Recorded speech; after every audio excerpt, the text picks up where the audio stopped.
3rd May is an important day that commemorates the freedom of the press, indeed a commodity and a right that has become somewhat scarce in today's world.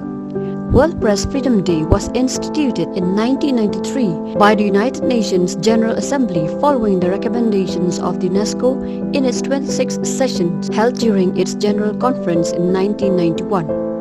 It invites members of the fourth state, the print and electronic media, to introspect and retrospect on what is for them, a calling to uphold and represent the truth and to report events as they happen.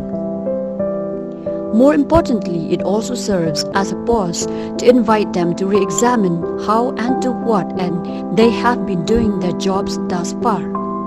This pause gives them the opportunity to pay homage to the men and women who have lost their lives on the job, doing what they need to do to ensure that the truth is proclaimed undiluted and free from manipulations. World Press Freedom Day serves to reaffirm the freedom of the press and of expressions that allows for the mutual understanding that would in turn lead to the creation of a sustainable peace.